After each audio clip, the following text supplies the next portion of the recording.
Vous en avez probablement entendu parler il n'y a pas si longtemps. On disait Hey, peut-être que le chantier naval Forillon va construire des sous-marins pour la marine canadienne. Mais voilà-t-il pas que l'idée, est-ce qu'on pourrait dire prendre l'expansion?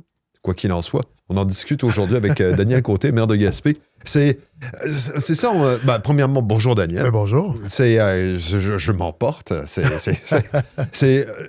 Voilà qu'il y a une idée qui ressuscite quant à construire une base, tu me corriges, une base navale militaire à Gaspé. Il me semble que, la dernière fois qu'on a entendu parler, c'était dans les années 40, Deuxième Guerre mondiale? Exactement. Non, mais farce à part, c'est une idée qui ressort de l'armée canadienne. Récemment, il y a haut gradé de l'armée, j'oublie son nom, là, qui est sorti en disant il nous faudra une base navale francophone dans l'Est du Canada. Mm-hmm. Parce qu'on a une base navale à Halifax. Et d'ailleurs, s'il y a une base navale à Halifax, c'est celle de Gaspé a été sacrifiée à l'époque au profit d'Halifax. C'est un autre longue sujet. Histoire des années 1800, là, ça fait longtemps. Ceci étant, il souhaite une base navale en milieu francophone parce qu'il y aurait un besoin en ce sens-là. Et là, je ne suis pas spécialiste des besoins militaires. Je suis loin d'être un homme au combat pour l'armée. Ceci étant, c'est une volonté du gouvernement canadien d'implanter une base navale en milieu francophone dans l'Est du Canada. Je pense que le port de Gaspé est le lieu tout désigné. Pourquoi? Port en eau profonde. Mm-hmm. Pourquoi expertise dans l'industrie navale pour entretenir, réparer des véhicules marins? Autre raison historique. Base navale, t'en parlais d'entrevue, base navale lors de la Deuxième Guerre mondiale. Une base navale avec pas moins de 5000 militaires était dans la baie de Gaspé. En fait, il y avait 3000 habitants qui habitaient dans la ville de Gaspé de l'époque, donc le centre-ville. Et il était 5000. 3000 au centre-ville, 5000 sur la base navale. La base navale était presque 2 fois plus grosse que la ville de Gaspé à l'époque. Ça donne une idée de l'ampleur qu'avait la base navale. Mais pourquoi, dans la Deuxième Guerre mondiale, avait-on choisi Gaspé? L'emplacement était carrément stratégique. De un, tu es à l'abri au fond d'un port en eau profonde, abrité naturellement. Mm-hmm. De deux, si tu sors de l'abri, tu es carrément dans le golfe Saint-Laurent qui, lui, communique très directement avec l'océan Atlantique. Et surtout, tu es carrément à l'embouchure du Saint-Laurent, qui est l'axe de communication stratégique. Si jamais on se faisait envahir par la mer, c'est clair qu'ils vont monter le Saint-Laurent pour aller chercher les villes de Québec et de Montréal. Donc, d'où l'intérêt de protéger l'entrée du Saint-Laurent. L'intérêt militaire était là lors de la Deuxième Guerre mondiale. D'ailleurs, on a intercepté plein de sous-marins allemands dans le Saint-Laurent à cette époque-là. C'est pas pour rien. C'est c'est pas pour rien qu'on a réussi à les intercepter. C'est que, de un, il y avait une menace d'envahissement, puis de deux, il y avait une base navale du côté de Gaspé pour protéger l'embouchure du Saint-Laurent. Fait que, bref, Gaspé est l'emplacement stratégique. Donc, si j'étais le gouvernement fédéral présentement qui me cherchait une place pour une base navale, je ne regarderais pas à recréer quelque chose d'autre ou à réinventer la stratégie gagnante. La stratégie gagnante, c'est de s'installer à Gaspé, tout simplement. Stratégiquement, effectivement, ça serait probablement la première ligne de défense pour le fleuve et, bien entendu, par rapport au Grand Lac et ainsi de suite. Donc, c'est la porte d'entrée sur le continent, sur le nord du continent. Ce qui fait que là, se faire envahir, c'est une autre histoire. Quoi qu'il en soit, est-ce que tu as l'impression que c'est sérieux ou c'est juste un haut gradé qui a eu une bulle au cerveau? Si ça venait d'un fantassin, peut-être que j'y croirais moins, là. Mais ça vient d'un haut gradé de la marine canadienne. Donc, ça semble assez crédible. De façon très embryonnaire, on avait déjà commencé à lever la main autour de la filière navale en général en disant on a de l'intérêt vers le militaire. Vous avez entendu parler de sous-marins, de bateaux militaires.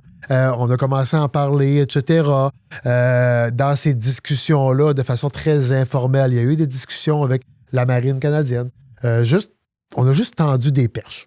Uh-huh. Et là, soudainement, arrive cette sortie-là qui sort dans le Devoir, mais qui est reprise par d'autres médias, comme quoi il y aura un intérêt vers une nouvelle base navale. Dans l'article du Devoir, il parlait de Rimouski et Bécomo. Peut-être qu'ils sont en lice. Nous, on n'y parlait pas de nous. Mais peut-être que c'est stratégique aussi, je ne sais pas. Mais nous, on va parler de nous. Pourquoi on va parler de nous? Parce qu'on pense qu'il y a une opportunité économique intéressante là-dessus. Puis on pense qu'il y a une opportunité stratégique pour l'ensemble du Québec, du Canada et de l'Amérique du Nord de positionner une base navale à Gaspé. Fait que nous, on va le maintenir. Puis je ne suis pas un petit vote en guerre. Là. Je ne suis pas là-dedans pantoute. Non. C'est rien que pour moi, je vois une cohérence avec notre positionnement dans le naval. Puis je vois des possibilités de contribuer aux efforts puis, de puis il y a plusieurs éléments aussi qui rentrent en ligne de compte, qu'on pense par exemple à l'aéroport, etc. Absolument. Puis un avantage, on en parlait dans une autre entrevue il n'y a pas longtemps sur le PEC, donc où on parlait de francisation, mais Gaspé est un milieu où il y a quand même un bon taux de bilinguisme et on a quand même une belle base anglophone. Lorsque tu es dans les forces armées, ben nécessairement, il y a beaucoup de bilinguisme et il y a quand même beaucoup d'officiers anglophones qui pourraient venir. Donc, s'ils veulent se sentir quand même bien et avoir une base de service en anglais, ben Gaspé est quand même intéressante à ce niveau, à ce point de vue-là parce qu'on a quand même une base anglophone à l'intérieur d'une population largement, majoritairement francophone, mais quand même, ça pourrait faciliter des implantations et des discussions et des communications. Est-ce que tu penses que c'est un dossier qui pourrait débouler rapidement ou ça pourrait être un jour? Aucune idée. On s'entend que le gouvernement Carney a dit qu'elle allait mettre beaucoup d'argent dans le militaire, a même transféré la garde côtière sous le chapeau militaire. Gaspé offre déjà des services de base à la garde côtière canadienne. Donc, on a déjà une certaine forme de positionnement à cet effet-là. Donc, ça pourrait améliorer notre positionnement, mais d'un autre côté, ça va être vite. S'il commence à en parler ouvertement, je pense qu'il voulait susciter des intérêts. Donc, voir quelle main aller se relever. Lève la main. On lève la main. On va probablement faire quelques petites démarches proactives aussi de coulisses. Là, je suis pas en coulisses parce que je le dis à la caméra ouverte, mais je suis très transparent. On va probablement manifester un réel intérêt au-delà des petites discussions de corridor qu'on a eues à travers l'industrie navale. Mais là, une base militaire francophone à Gaspé, excuse-moi, mais je regarde un petit peu l'espace dont on dispose entre mer et montagne. Est-ce que là, on est plus exactement dans la même dynamique que la Deuxième Guerre mondiale? Non, c'est plus tout à fait la même chose. Les choses ont changé depuis. Est-ce qu'on serait effectivement capable d'avoir, je ne sais pas combien de navires? C'est pas comme si la flotte canadienne était particulièrement importante non plus, là. Non, c'est ça. Puis en fait, ça dépend, c'est quoi la grosseur qu'ils veulent y donner, là. On a un petit bout de quai. J'appelle ça un petit bout de quai parce qu'on a tellement de potentiel que l'infrastructure est ridiculement petite versus le potentiel portuaire qu'on a chez nous. Fait que, bref, on a ce petit bout de quai-là qui est d'ailleurs à la base le quai militaire de la Deuxième Guerre mondiale. Hein. On voit le quai de Sandy Beach, oui, a été reconstruit en 1985, si ma mémoire est fidèle. Mais à la base, c'était le quai militaire de la base navale de Fort Ramsey qui appelait lors de la Deuxième Guerre mondiale. Fait que le quai militaire, il est encore là, si on veut. Par contre, s'ils veulent faire une base navale avec, je sais pas, moi, 20 bateaux, une flotte de 20 bateaux ici, il n'y a pas de place au quai, il y a la place à en mettre 2, là. Mais il pourrait très bien le prolonger. Ça pourrait transformer la ville de façon sérieuse. L'infrastructure prolongée, tu sais, je n'irais pas ça. Ça fait longtemps qu'on dit qu'il faudrait le prolonger, le quai de Sandy Beach, parce que, genre, les bateaux de croisière, les petits peuvent se mettre là, mais les plus gros doivent se mettre à l'ancre.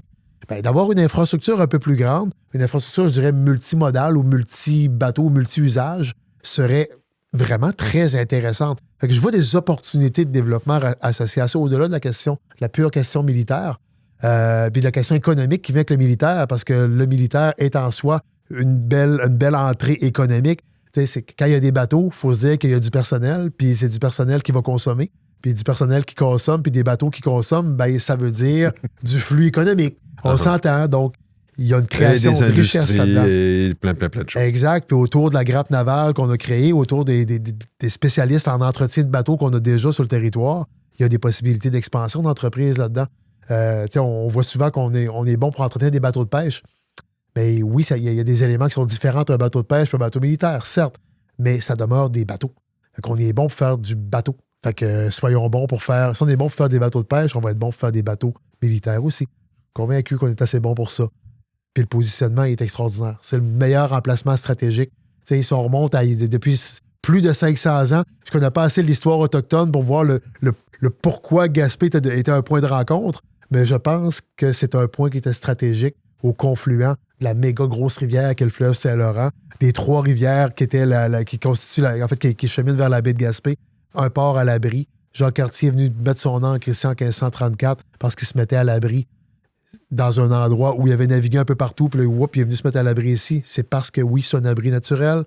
Qui dit abri naturel dit potentiel aussi de se stationner pendant un certain temps pour s'entretenir, se ravitailler. Donc, le potentiel, il est là. Ça amènera peut-être même le train, tiens. C'était une parenthèse. Petit train va loin. Daniel, Merci beaucoup.